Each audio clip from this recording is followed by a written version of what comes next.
Comment ça va? Vous vous sentez un peu mieux? 16h22. Je vous demande pardon. 16h22. L'heure du décès. Une vieille dame de 95 ans a trébuché pendant sa promenade. Son mari a refusé de lâcher sa main et ils sont tombés ensemble, il s'est foulé le poignet. Tous deux ont été transportés aux urgences. En attendant les résultats des examens, les médecins étaient émerveillés par leurs 60 ans d'amour. Ils se sont rassemblés autour du lit, écoutant en silence leurs doux souvenirs de jeunesse. C'est alors qu'Amelia est arrivée avec les résultats. Elsie a vu son expression et a su que ce n'était pas bon signe. Elle a demandé à Amelia de lui dire directement. Vous avez une hémorragie cérébrale. Un saignement aigu localisé sur un hématome sous-dural chronique.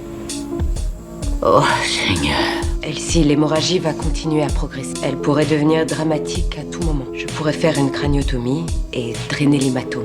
Elsie a dit qu'elle accepterait une opération du cerveau pour prolonger sa vie auprès de son mari. Mais Amelia pensait que ce n'était pas une bonne idée. Son mari hésitait aussi, car Elsie était très âgée. L'opération serait comme un pari. Son temps était déjà compté. Louis a supplié sa femme de renoncer à l'opération. Mais Elsie insistait. Je sais, mais si on reste là sans rien faire, je mourrai de toute façon. C'est toujours mieux que si je devais repartir seul ce soir. Tu vas m'écouter, s'il te plaît. Tu ne vas pas être opéré. Maintenant, excuse-moi, Lewis, mais j'aimerais parler à mon médecin, seul à seul. Louis a dit au médecin qu'ils étaient ensemble depuis 60 ans et qu'ils s'étaient habitués à leur vie à deux. Il les a suppliés de convaincre Elsie de ne pas se faire opérer.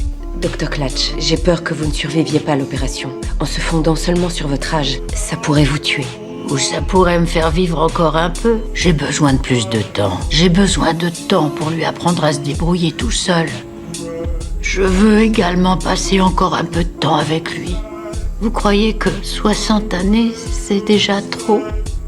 Finalement, Amelia a accepté d'opérer Elsie, mais son collègue n'était pas d'accord. Il lui a reproché cette décision, car Louis n'autoriserait jamais l'opération. Mais Amelia pensait qu'Elsie était sa patiente, donc les souhaits de la patiente passaient en premier. Son collègue restait inquiet. Heureusement, l'opération a été un succès, mais il devait surveiller la récupération d'Elsie. Pendant ce temps, Louis est resté à son chevet, jusqu'à son réveil. Parce que tu n'arrêtes jamais de parler. Oh, Elsie. Mais le destin aime jouer des tours. Quand Amelia a examiné Elsie à nouveau, le pire est arrivé. Elsie est décédée à 16h22. Louis a doucement embrassé la main de sa femme et lui a dit un dernier au revoir. Puis Louis est parti seul avec les papiers de sortie et a demandé à Hunter ou appeler un taxi. Oh, eh bien, vous allez en face, vous tournez à droite, il y en a un au coin de la rue.